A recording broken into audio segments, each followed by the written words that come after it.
Mesdames et messieurs, amis fidèles de l'émission Be et Shiner, comme vous pouvez le constater ici dans ce plateau, je ne suis pas seule. Je suis accompagnée de quatre merveilleuses dames, et quatre belles dames qui nous inspirent. Alors pour aller vite, j'aimerais donner la parole à l'une d'elles qui va se présenter, faire une brève présentation d'elle. Alors les dames qui se jettent dans le bateau.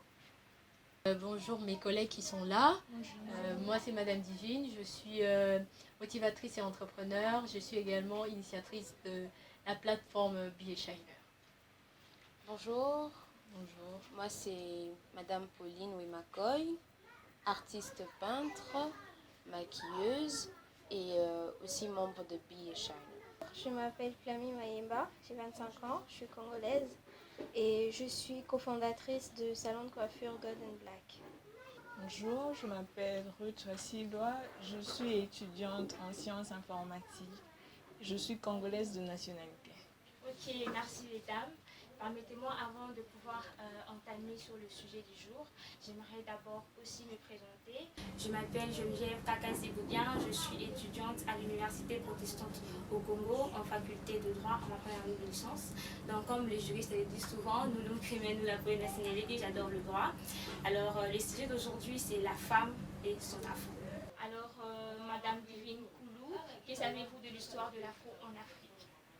Ok, déjà, l'histoire de l'afro, c'est beaucoup de choses, c'est vraiment, c'est grand. Mais moi, je veux prendre de manière vraiment brève l'histoire. Je prendrai de la colonisation et même l'esclavage jusqu'à la colonisation.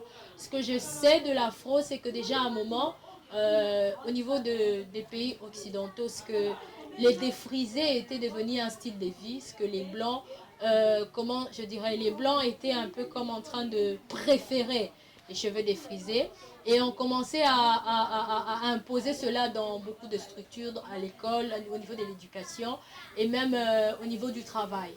Alors ce qui a fait que les noirs étaient, je peux dire, les noirs se sont retrouvés effacés, elles ne savaient plus quoi faire. Les noirs, je parle particulièrement des femmes. C'est arrivé même dans les salles de classe au niveau de l'éducation. Le prof se permettait de prendre un crayon, de mettre sur la tête d'une noire ou d'une blanche et disait que si le crayon tombe, c'est le type de cheveux qui est parfait. Alors vous remarquez bien évidemment, les noirs avaient des cheveux crépus. Alors quand on plaçait le crayon sur sa tête, facilement les cheveux, le crayon restait intact sur la tête. Et donc déjà, c'était un problème sérieux parce que les blancs choisissaient les cheveux lisses, les cheveux défrisés. Alors, il y a même un moment donné en Afrique du Sud, il y a comme un slogan qui se disait, c'est que, je vais le dire, c'est un slogan en anglais, on disait « If your hair is relaxed, white people are relaxed. And if your hair is nappy, white people are not happy. » Ça veut tout simplement dire, il disait, c'est en Afrique du Sud, on disait, si tes cheveux sont relax, donc défrisés, les blancs sont contents. Et si tes cheveux sont nappis, eh bien, les blancs ne sont pas contents. Et donc, c'était un slogan comme ça qui se disait au point où les noirs n'avaient pas... en fait, elles ne se retrouvaient pas avec ce type de cheveux, ou elles ne se retrouvaient pas avec leurs cheveux à elles. Et c'est ce qui les a obligés carrément de défriser. Et on nous a fait croire que c'était le style défrisé qui était meilleur. Et donc, je pense que c'est parti de là. J'ai pris une partie seulement de l'histoire. Et donc, et puis après, je dirais, comme à l'église, gloire soit rendue à Dieu, que les Noirs ont vite compris que nos cheveux aussi avaient de la valeur. Ce n'était pas seulement les cheveux, ce n'était pas en ayant des cheveux défrisés qu'on avait, on avait le bon look, mais aussi on pouvait rester naturel avec ses propres cheveux, et pas seulement copier les occidentaux. Et elles ont vite compris ça. Et aujourd'hui, on est fiers. On est toutes fières de porter nos cheveux afro. Donc voilà ce que moi je peux dire. Alors je passe la parole à Madame Pauline. Que savez-vous de l'afro en Afrique? Alors, elle a presque tout dit, hein, Divine, elle a presque tout dit. L'histoire du cheveu en Afrique part vraiment de l'esclavage. C'est là que tout a commencé parce que les Africains ont été déportés dans une autre terre, dans un autre pays. Ils avaient l'habitude, les femmes particulièrement, avaient l'habitude de prendre soin de leurs cheveux, d'avoir des rites comme ça de coiffure et tout, des produits adaptés à leurs cheveux, de matériel adapté. Et avec la déportation, les femmes ont arrêté de prendre soin de leurs cheveux parce qu'elles n'avaient plus leur beurre de karité, elles n'avaient plus leurs huiles, elles n'avaient plus tout leur matériel et c'était devenu impossible de prendre soin de leurs cheveux. Et arrivé, voilà, comme ça en Amérique ou quoi, pour être vendu, l'esclave devait être présentable. Et pour être présentable, les maîtres étaient obligés de couper les cheveux des esclaves.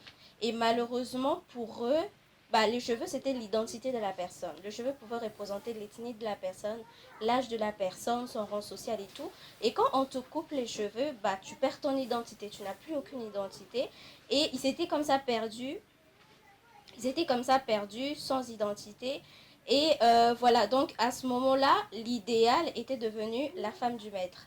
C'était à elle qu'il fallait ressembler, fallait être comme elle. Pour être accepté, fallait avoir la peau un peu plus claire, le cheveu un peu plus fin et plus bouclé. Comme ça, on était mieux accepté et on était esclaves de maison. Alors c'est comme ça qu'il y a eu cette division entre les esclaves. Ceux qui avaient la peau un peu plus claire et ceux qui avaient la peau beaucoup plus foncée. Et il y a eu comme ça, comme on va dire, une guerre entre eux, alors qu'ils étaient de la même communauté en fait. Mais ils ont commencé à se dénigrer les uns des autres. Et c'est parti même après l'esclavage, même lorsque l'esclavage a été aboli, les pratiques elles sont restées.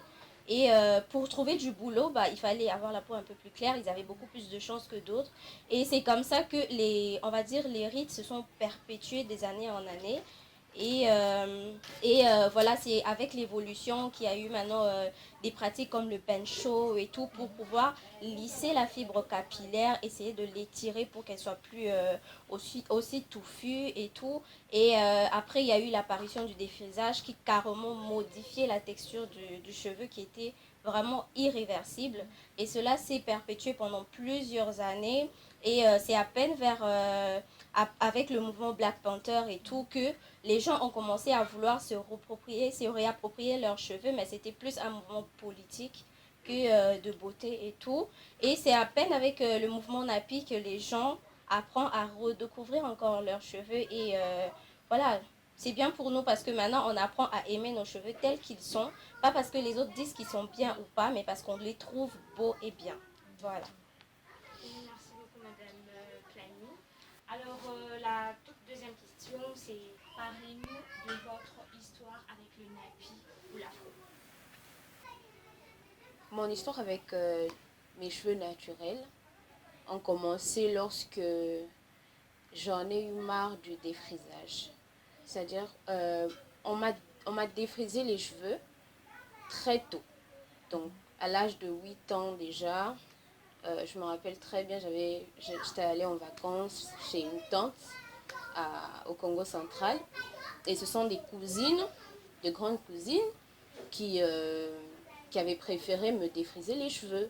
Comme quoi, ouais, bon, elle disait, moi, namundele, souki lala. Donc, je pouvais voir la longueur de mes cheveux uniquement en étant défrisés. Donc, certains même croient que les cheveux sont plus lents lorsqu'on les défrise, en fait.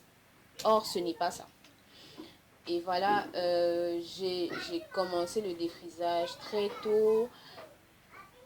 Et ce qui ne marchait pas avec moi, c'était que mes cheveux étaient tellement crépus, en fait, sont tellement crépus, qu'après juste une semaine comme ça, ou 2 semaines, je me retrouvais avec des repousses déjà. Où mes cheveux reprenaient un peu leur nature. Et voilà, ça me poussait à redéfriser. Et quand on défrise très souvent, ça dénature le cheveu, ça tue au fait. Ça tue d'ailleurs la fibre capillaire. Alors, c'était le problème que j'avais. J'avais un problème de décoloration, de casse et tout. Donc, je ne savais plus gérer mes cheveux. Alors, mon père trouvait mieux de me les couper. Parce que je n'aimais pas non plus me faire presser. Donc, on trouvait mieux de me les couper pour que ça ne puisse pas se casser. Alors c'est un style que j'ai gardé. Au fur et à mesure que le temps passait, j'ai commencé à découvrir que je pouvais mieux conserver mes cheveux tout en étant afro que lorsque j'avais les cheveux défrisés. Et mes cheveux gardaient leur couleur initiale en étant afro. Alors j'ai adopté ce style. Et voilà, après, comme moi je l'ai dit avant, je n'aimais pas me faire tresser parce que je n'aime pas avoir mal à la tête. J'ai trouvé un style qui m'allait bien. Ce n'est pas parce que je suis artiste que je suis maintenant loxée comme ça. C'est juste parce que j'ai voulu garder une coiffure qui me permettrait de souffler au fait, de ne pas tout le temps avoir mal à la tête et tout ça. Voilà un peu mon histoire avec le nappy. Merci beaucoup, Pauline. Allez, là, maintenant, notre avec Madame Divine Poulou, votre histoire avec le nappy ou la foi. Ok. Vous avez une très belle chevelure en passant. Oh, merci beaucoup, merci. Mon histoire avec le nappy, un peu, je veux rejoindre. Je crois que toutes les filles ont une histoire avec cette affaire de défrisage. Ouais. Je crois qu'on avait même des cartons là où il y avait des images des petites filles. On a tous utilisé ça. On a vraiment. Moi, c'est très tôt d'ailleurs, contrairement même à Pauline. Moi, c'est quoi, 5 ans déjà avec cette histoire. Moi, la Mundele Soukela là. Alors, moi, c'est ma mère qui, vraiment très, très jeune, me défrisait parce qu'elle me disait. Bon, déjà, chez nous, les gens ont quand même des cheveux. Et donc, du coup, elle me disait, non, tu vois, tu dois faire un modèle. On aimait le postiche, le modèle avec les mèches. Alors, ça n'allait pas parce que moi, mes cheveux, j'ai des cheveux, comme vous pouvez les voir, un peu, comment je peux dire, crépus, mais en même temps touffus. Donc, très facilement, les défrisages ne traînaient pas. Et quand je suis allée dans un pays à Nairobi, à un moment donné, j'ai constaté qu'il y avait une grande sœur, que j'ai saluée en passant, qui va même suivre cette émission, Madame Sabine. Elle était en train de... Elle passait ses journées à utiliser des produits naturels. Et je me demandais, mais comment elle fait? Elle peut passer toute une journée en train d'utiliser de trucs naturels. Alors je me suis approchée vers elle pour lui demander, mais comment vous faites? Elle m'a dit, non, moi je suis nappy. Je ne savais même pas nappy signifiait quoi. Elle m'a dit, non, moi je suis nappy, j'aime les cheveux afro. Et puis à tout moment, elle avait plusieurs styles. À un moment, elle peut étirer ses cheveux et tout ça. Et j'ai aimé. Je me suis dit, eh ben tiens, je veux essayer. C'était à la base pour essayer. Alors comme il fallait quitter les cheveux du défrisage vers le nappy, c'est pas une période facile. Moi, j'ai pas fait du big shop. J'ai fait la transition. Pour ceux qui connaissent, c'est juste laisser ses cheveux, que la nature du nappy ou de la monte et on coupe les dessus. Et donc, j'ai essayé ça. C'était pas facile, c'est une période vraiment que je... Oh, c'était en même temps, il fallait gérer son afro et gérer son côté défrisé. Mais très vite, j'ai aimé. Pourquoi? Parce que ça a permis très rapidement la couleur d'abord, parce que ça m'a permis de retrouver... un peu comme Pauline l'a dit, on pouvait toujours garder la longueur de nos cheveux, même étant nappy. On peut toujours garder ça. Comme vous pouvez même remarquer, j'ai gardé la longueur. Et j'ai compris que les cheveux nappy poussaient. Contrairement, comme beaucoup le disent, ça poussait. Il faut juste savoir quoi faire. Connaître son type. Connaître ce qu'il faut faire et puis s'y appliquer. Et donc, voilà mon histoire. Merci beaucoup, Madame Divine. On se tourne vers Madame Ruth, votre histoire. Ok, merci pour la parole. Ok. Contrairement aux filles, moi j'ai eu la grâce d'avoir une mère qui connaissait ce que c'est les cheveux naturels. Ok. Étant petite, j'avais mes cheveux naturels et j'avais beaucoup de cheveux. J'ai eu cette grâce de naître dans une famille où les parents ont beaucoup de cheveux et j'ai hérité de ça. Et il y avait ma mère qui prenait soin de mes cheveux étant petite. Elle savait quoi faire, comment tresser, qu'est-ce qu'il faut faire, comment peigner et comment laver mes cheveux. Et en commençant mes études, les humanités, donc je devais moi-même gérer mes cheveux. Ma maman n'était plus prête à faire cela. Elle me laissait le libre arbitre de faire ce que je voulais avec mes cheveux. Et je n'arrivais plus à prendre soin de mes cheveux. C'était devenu très compliqué. Donc, j'ai opté pour le défrisage parce que c'était plus facile. Bon, prenons le cas de notre pays, on connaît tous que c'est un pays où il fait pratiquement chaud presque toute l'année.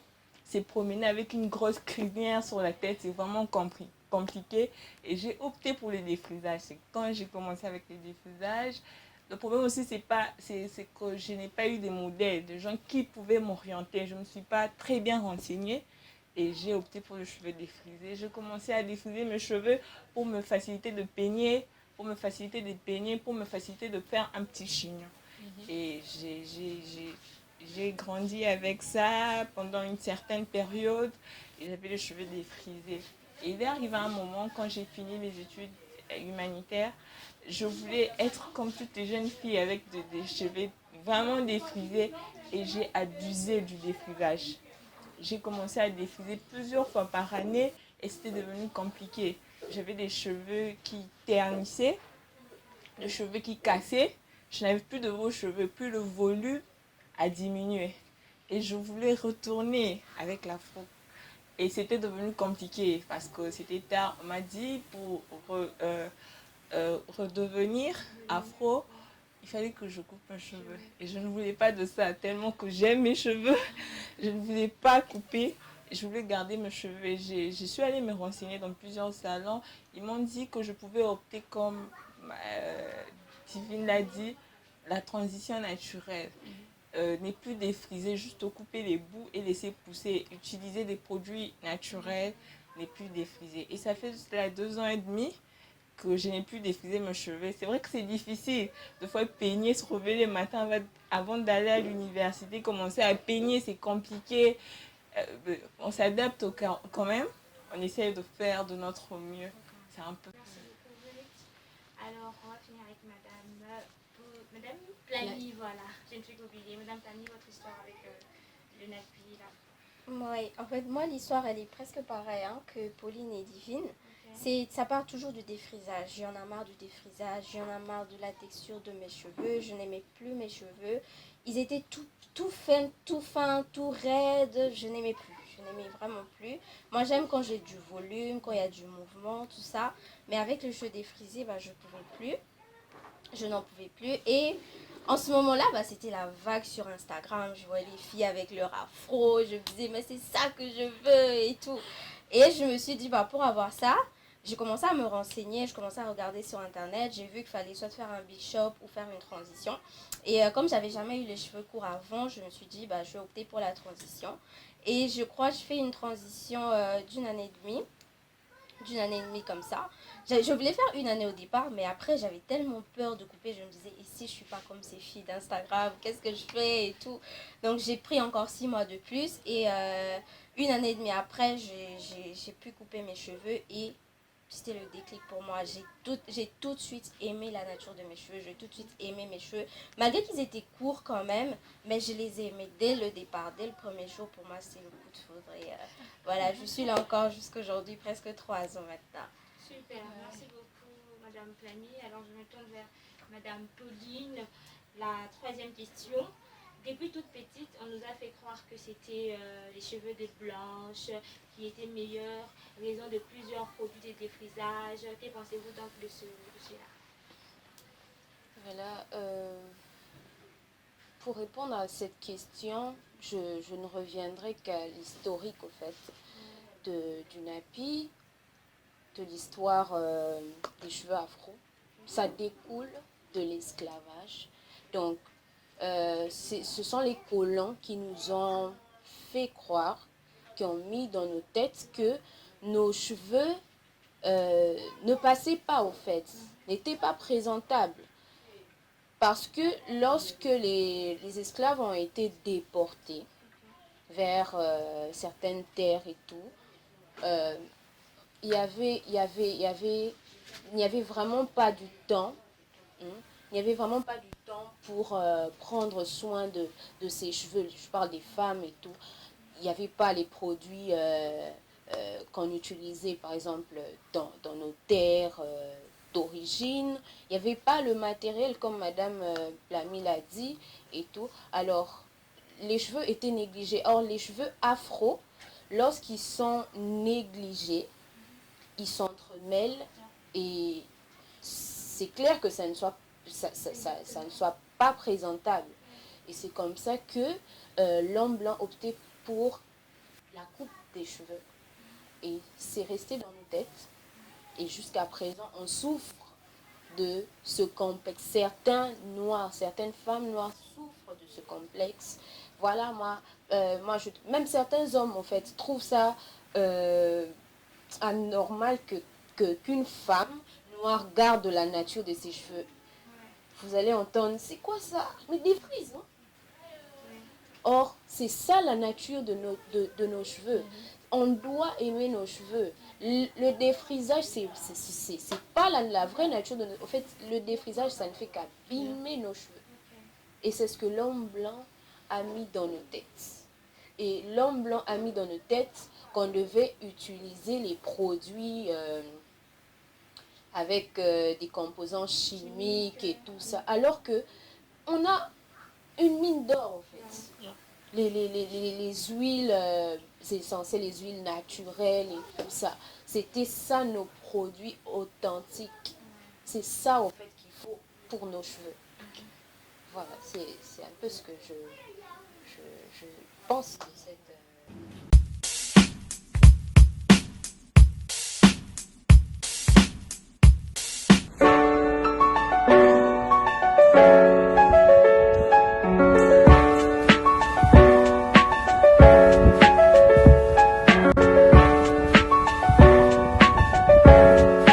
Alors, la reine Rania de Jordanie, une militante pour l'éducation de la fille, a dit un jour, pour mettre fin à toute forme d'inégalité, je ne connais pas d'arme plus puissante que le monde de l'éducation. Nous avons compris aujourd'hui que le problème de la jeune femme africaine tire son origine de son éducation de base où on lui a imposé un certain cliché sur sa peau. Beaucoup de cheveux, quand tu défrises, tu seras comme un blanc et tu es clair, ça sera beau à voir. Enfin, on n'a pas su, je n'ai pas su m'estimer. Voilà, et cela m'a conduit à défriser. Et après, vous savez, on sait comment les défrisages sont faits. Ce sont des produits chimiques qui causent du tort à nos cheveux, qui agressent les cheveux, qui détruisent les cheveux. Et ça m'a vraiment posé beaucoup de problèmes. Et mes cheveux n'étaient plus beaux à voir. Et c'est après, je me suis tournée vers beaucoup de personnes qui m'ont conseillé qu'il fallait que je garde mes cheveux naturels. Mais je ne savais pas comment garder mes cheveux naturels. C'était pratiquement impossible. Comment faire pour peigner? Comment faire un chignon? C'était difficile.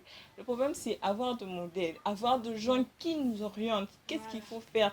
Des gens qui nous enseignent comment prendre soin de cheveux, quels produits utiliser pour garder ses cheveux naturels. Et aujourd'hui, je suis d'accord avec mes filles qui gardent les cheveux naturels. Okay. C'est déjà une bonne chose. Je suis vraiment d'accord. Super. Avec les filles qui gardent les cheveux naturels. Okay. Et je trouve ça beau. Avant, je me disais, avec les cheveux naturels, quel modèle on peut faire? C'est impossible. Mais maintenant, on trouve comme Madame Divine, avec ses beaux cheveux, avec sa coiffure, c'est vraiment beau à voir. Et maintenant, là, j'accepte de garder mes cheveux naturels, j'accepte de faire la transition pour revenir à l'authenticité. Et j'encourage aussi de le faire. Merci. Ça. Quelqu'un a quelque chose à rajouter ou bien on passe à l'autre question? Madame Fanny, quelque chose à rajouter par rapport à ce que vous t'avez dit? Oui, moi je peux que l'encourager, je peux que lui dire que l'information il y en a, mais c'est vrai qu'elle n'est pas disponible, mais il y en a. Il y en a, il faut chercher, il faut se renseigner, il faut se rapprocher des personnes. Il y en a, parce que, comme j'ai dit, après, c'est pas disponible, c'est pas partout on passe où on voit une fille avec son afro. Non, quand on passe sur la rue, on voit une fille avec des cheveux raides et tout bien plaqué, bien lisse. Mais il y en a. Il y en a. Moi, je suis coiffeuse. Je coiffe les cheveux naturels. Je fais des soins moi-même. Je ne pars pas en salon de coiffure. Je fais mes propres soins. C'est très rare même que j'achète un soin en haute surface ou quoi. Je les fais moi-même. Ok, donc il y a l'information, il y a tout sur Internet de nos jours. Et si sur Internet, c'est pas très clair, vous pouvez toujours vous rapprocher de quelqu'un qui pourra mieux vous orienter. Parce que c'est pas tout le monde aussi qui oriente. Voilà. Ok, merci madame. Mais on est toujours avec vous. Y a-t-il plusieurs types de cheveux afro où les cheveux se ressemblent tous? Et s'il y en a, pouvez-nous vraiment les citer? Je dirais il y a tellement de types qu'on ne peut pas le mesurer, qu'on ne peut pas les compter, qu'on ne peut pas les lister. On ne peut pas. Il y en a tellement beaucoup, il est tellement diversifié, il est tellement différent. Mais on a une classification de Paul Walker qui essaie un peu de rassembler un peu tous ces types-là. En fait, on va dire le cheveu naturel afro se placerait entre le type 3 et le type 4 selon la classification de Paul Walker. Alors, dans chacune de catégories, il y a le type 3A, 3B et 4A, 4A jusqu'à 4C. Donc, il y a tellement de types de cheveux que on ne peut pas les compter, on ne peut pas les classifier. Et une seule même personne peut avoir plusieurs types de cheveux. Donc, sur une même tête. Donc, c'est très compliqué à lister comme ça, mais on va dire le cheveu afro se situe entre le type 3 et le type 4. Voilà. Et que savez-vous de la porosité? C'est pas par rapport à Oui, le type de cheveux? Oui. En fait, la porosité, c'est comme ça, on va y venir étudier la fibre capillaire en elle-même. On va venir étudier cette fibre pour voir si elle a on va dire, les cuticules resserrées ou ouvertes. Ok, c'est ça qui va nous permettre de savoir quel produit utiliser pour l'hydratation des cheveux. Parce que pour établir une routine capillaire, on a besoin de connaître sa porosité. C'est ce qui va déterminer quel type de soin apporter à son cheveu, quel type de soin peut marcher. C'est comme ça que je dis toujours, le même soin ne marche pas pour tout le monde. Le même produit ne marche pas pour tout le monde parce que on n'a pas les mêmes types de cheveux, on n'a pas la même porosité, on ne vit pas dans le même environnement. Il y a beaucoup de détails qui entrent en jeu. Alors la porosité du cheveu va venir déterminer quel type de soins apporter, quel type de produits sont adaptés à ton cheveu, quel type d'hydratation ou de routine, de rites comme ça que tu dois faire. Il y a une forte porosité, il y a une porosité normale, il y a une porosité faible. Il n'y a pas une qui est meilleure que l'autre, non. C'est juste il faut connaître sa porosité pour pouvoir apporter les soins adaptés. C'est ça. Merci beaucoup madame Plani. Madame Divine Poulou, je reviens avec vous pour la 5e question. Aujourd'hui, quand une femme a ses cheveux afro, on a l'impression que ce n'est pas beau à voir, qu'il faudrait des rajouts pour être belle aux yeux des autres. Est-ce un problème de confiance en soi? Ou que pensez-vous de cette stéréotype? Ok, cette question. À la base, je pense que on a un exemple typique d'ailleurs dans le plateau avec Madame Ruth. Je dirais pas seulement que c'est un problème de confiance en soi seulement. Je crois qu'il y a beaucoup d'enjeux, il y a beaucoup de raisons qui y sont. Il y a d'autres personnes qui se plaignent disant que les produits sont chers. Il faudrait comprendre ces raisons, mais il y a vraiment plusieurs raisons. Mais je veux rejoindre Madame Plamy qui a dit chercher l'information. Vous savez, moi, au début, quand j'ai commencé, heureusement pour moi, je veux dire, j'avais un mentor, c'est Madame Sabine, qui, elle, déjà à la base, dès la première fois, elle m'a fait comprendre qu'avec des produits naturels, sans aller en grande surface, on pouvait prendre soin de ses cheveux. Et moi, je suis le témoignage vivant des cheveux nappy pousse. Ça va faire bientôt 5 ans que je suis nappy. Des fois, les gens me demandent, ça fait 10 ans? Non, ça va même faire en fin 2021, 5 ans.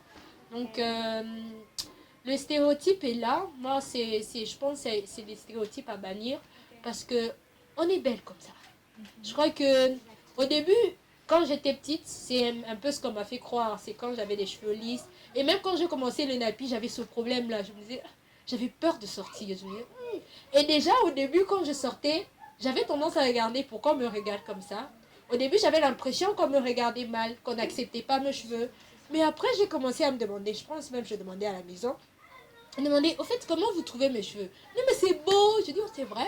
Dans ton cœur, tu fais, vous êtes sûr de ce que vous dites? Ah, oui, c'est beau. Et puis, plus les gens commençaient à un peu comme m'encourager, disaient, écoute, c'est beau tes cheveux, tu peux en prendre soin. Et un peu, je suis allée chercher l'information, bien évidemment, sur Internet et tout. J'ai appris à faire plusieurs modèles. J'ai dit, ah, ok, je peux essayer ceci, je peux essayer cela, je peux... Et puis, j'ai fait pousser mes cheveux. Donc, je peux dire à une femme qui me suit ou aux femmes qui nous suivent, même aux hommes, il faut s'accepter. Il faut s'accepter tel qu'on est, ce sont nos cheveux. Apprenons à accepter nos cheveux et à enlevant de croire que voilà, c'est les... Comment on appelle ça? Le lace frontal ou je sais moi quoi qui nous rend belle. Non, on peut être belle comme vous pouvez le voir. Vous pouvez le voir avec toutes mesdames qu'avec nos cheveux afro, on peut être belle. Et ça nous permet aussi de valoriser, de mettre en valeur nos valeurs africaines et de le prouver même à l'Occident. Divine, en disant que voilà, on doit s'accepter comme on ne fait que le dire depuis le début. On doit s'accepter, on a de très beaux cheveux. Il faut juste connaître ses cheveux. Il faut juste connaître les soins adaptés et respecter la routine. Voilà, on a des cheveux qui exigent beaucoup. Ça, c'est vrai. Les cheveux afro exigent beaucoup, en tout cas en termes de patience, en termes de soins, en termes de, voilà, on peut dire dépenses, parce qu'aujourd'hui, ces huiles ne sont plus peut-être à notre portée comme ça. Ruth, une autre question pour vous. Entre le produit vendu au marché déjà traité et des produits purement naturels, qu'est-ce qui garantit réellement une pousse? Merci. Avant, j'aurais pu dire que les produits vendus au marché garantissent une bonne pousse. Mais je veux vous faire rire un peu. Il arrive un moment, pendant ma transition, j'avais une pommade que j'avais l'habitude de mettre. Et il y a un moment où c'était fini. Je ne savais pas où m'en procurer. Et je me suis tournée vers ma maman parce qu'elle connaît un peu tout ça. Je lui ai demandé si elle pouvait avoir une pommade pour me permettre de peigner mes cheveux et de faire un petit modèle pour sortir. Bon, elle m'a dit d'attendre. Elle est entrée dans la chambre. Elle est sortie avec un petit flacon. Elle m'a donné, elle a dit, prends, utilise ça. Et puis après peine, ça va aller. J'ai ouvert le flacon, je vous dis, ça sentait tellement mauvais que j'ai crié. J'ai dit, vraiment, je ne peux pas utiliser ça, désolée. Elle a souri, elle m'a dit que, tu sais, pour que tes cheveux deviennent comme ça, c'est grâce à ça. J'ai dit, ah bon? Et puis je lui ai demandé, c'est quoi? Bon, je ne sais pas si je peux le dire en lingala. Elle me dit, et ça m'en fout indica. Okay. J'ai dit, quoi? Voilà. J'ai dit, quoi? On utilise ça aussi pour le cheveu. Elle me dirait que oui, moi j'ai grandi avec ça, avec cette huile. J'ai dit, ah bon? Et ça sent mauvais. Elle me dira que non, ça va se dissiper. Après quelques temps, quand tu mets, et ça va se dissiper. Je dis, bon, d'accord, je n'avais même pas le choix. Donc je devais seulement utiliser ça. Et j'ai pris, j'ai appliqué, et je vous assure, façon me peigner. Mes cheveux étaient faciles à peigner. Et puis avec cette brillance, j'ai utilisé jusqu'à finir le flacon. C'est juste pour dire que les produits naturels aussi garantissent la pousse. Souvent, les produits qu'on achète au marché, c'est vrai, on met ce qui est utilisé, quel produit on a utilisé pour faire le produit, qu'est-ce qu'on a mis, le mélange. Est-ce que c'est vrai? Ça encore, c'est une autre question. C'est pourquoi je nous demanderais de nous tourner vers les produits naturels, d'en chercher même, d'apprendre comment le faire de nous-mêmes pour nous permettre de ne pas dépenser beaucoup d'argent. Souvent, quand c'est traité, acheter, ça devient encore plus difficile. Je nous conseillerais d'opter pour les produits naturels. Madame Plamy, qui est du domaine, pourra encore bien nous dire ce qu'il faut vraiment faire, quels produits utiliser. Transition, je faisais n'importe quoi avec mes cheveux. Mes cheveux n'ont pas commencé vraiment à pousser. C'est quand j'ai pris la décision. En fait, c'est comme ça dans tout le domaine de la vie. Les résultats ne viennent pas par le ciel, ça tombe, bouf, on a les résultats. Non, on décide d'avoir des résultats dans un domaine. Et quand on décide, on essaye de mettre un peu comme à s'aimer ce qui va nous pousser à avoir les résultats qu'on veut. Et moi, j'ai donc décidé de s'aimer, dans le sens où de mettre une routine. J'ai essayé de tester, j'ai vraiment testé plusieurs produits parce que je suis distributrice de beaucoup de produits de cheveux afro. Alors, j'ai commencé moi-même à tester avant de proposer aux autres. Et j'ai testé beaucoup de produits. des huiles essentielles et tout ça. Et donc, quand j'ai découvert ce qui allait avec mon style, avec le type de cheveux, moi, j'ai le 4C dans ma tête, le 4A aussi. J'ai 3 ou 4 types que j'ai constatés au niveau de ma tête. Alors, quand j'ai essayé d'appliquer ce qu'il fallait pour mes cheveux, et même, j'ai remarqué, ça a commencé à pousser. Et donc, je crois que, voilà, c'est ce que je peux dire. Et puis, je crois que Madame Plaby peut ajouter. Oui, moi je dirais que oui, les cheveux poussent, ça c'est clair déjà, parce que on dit que les scientifiques ils disent que le cheveu crépus il pousse de 0,5 à 1,5 cm par mois, ok? Donc il pousse. Mais le problème il est dans la rétention de longueur, ok? Le cheveu il va pousser, mais s'il se casse tout de suite après, c'est normal qu'on ne remarque pas de pousse. Parce que ce qui pousse se casse en même temps. Donc, il faut vraiment travailler sur la rétention de longueur. Il faut utiliser les bons gestes avec les cheveux. Par exemple, on ne peigne pas ses cheveux crépus quand c'est sec. Ça, c'est impossible. Ça, c'est à bannir. On ne peut pas peigner ses cheveux quand ils sont secs. Il faut toujours humidifier d'abord les cheveux, travailler par section et puis démêler vos cheveux. Et ça, c'est un geste, par exemple, qui va vous permettre de retenir de la longueur. Et puis de faire des coiffures qui sont adaptées, qui ne vont pas venir après casser tous vos efforts. Là, c'est clair. Donc, il faut faire des coiffures qui retiennent votre longueur, et des coiffures qui protègent vos cheveux. Et c'est comme ça que vous verrez en fait la pousse. Mais les cheveux naturels, ils poussent. Les cheveux africains, ils poussent. Ça, c'est clair. Elle a déjà tout dit, Madame Plaby. Elles ont tout dit. Pendant que je demandais mes conseils pour mes cheveux, il y a aussi quelque chose, l'alimentation, ce qu'on mange aussi. Je pense que Madame Pauline a oublié de souligner ce qu'on mange aussi contribue à la pousse de nos cheveux. Ça donne de la vitalité et tout ça. Il faut aussi tenir compte de ça, à part mettre tout ce qu'on peut mettre sur la tête. Alors, parlez-nous de votre routine capillaire. Comment vous faites pour faire pousser vos cheveux? Je commence par Madame Viviane. Ok. Déjà à la base, ma routine, c'est que je lave mes cheveux. Tout dépend de la période dans quoi je suis. Mais quand j'ai des cheveux, d'abord, une bonne routine, c'est quand tu as une bonne protection, tu sais faire des styles protectrices, des styles qui protègent tes cheveux. Déjà à la base, j'hydrate tous les jours mes cheveux. J'ai plusieurs façons d'hydrater mes cheveux. Je mélange généralement l'huile de ricin et de l'eau. J'ai un spray, je peux hydrater même quand j'ai des plantes ou n'importe quoi sur ma tête, je peux facilement hydrater. Déjà à la base, moi j'aime hydrater mes cheveux parce que j'ai un problème. Et vraiment, j'ai ce type-là des cheveux qui sèchent presque à tout moment. Et donc il faut les hydrater. Ça, c'est vraiment par rapport au style de mes cheveux. Également, j'ai fait des gommages. Moi, je fais des gommages une fois les 2 semaines, donc 2 fois le mois. Je fais des gommages avec des trucs à la maison. Au début, on me dit, mais c'est supposé aller dans la bouche, pourquoi tu le mets dans la tête? Donc, des fois, c'est les yaourts, bananes, avocats et tout ça, des trucs qu'on met dans le pain, mais moi, je mets sur ma tête. Bien évidemment, il ne faut pas oublier ce que Madame Ruth a dit, l'alimentation est très importante, il faut s'hydrater. Il faut prendre, quand on vous dit, c'est quoi? C'est 5 litres par jour qu'on nous recommande. Donc, il faut respecter, c'est pas juste pour la blague, ça joue aussi sur nos cheveux. Donc, prendre beaucoup d'eau, c'est ce que j'ai fait. Et j'ai parlé de gommage, j'ai parlé des huiles. Moi, ça va avec l'huile de ricin, qui va très bien avec mes cheveux. Et le beurre de karité qui est juste les bébés des macours chevelus qui adorent les beurres de karité. Donc, j'applique ça. Quand j'ai les cheveux en protection, des perruques, parce que ça m'arrive de mettre des perruques. Quand j'ai des perruques, je m'assure vraiment, avant de mettre des mèches, avant de mettre n'importe quoi, d'avoir fait un travail avant de le faire. Quand je parle de travail, je veux un bon gommage, j'ai bien lavé mes cheveux, j'ai bien nourri mes cheveux avant de mettre voilà, tout ce qui est mèche, tout ce qui va avec.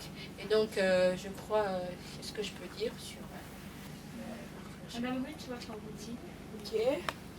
Déjà avec ma transition, j'ai banni les mèches. Pendant les confinements, j'ai opté pour les tresses avec mes propres cheveux.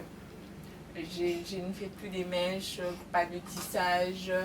Et j'utilise des produits naturels, des beurres de karité. L'alimentation contribue aussi. à la repousse.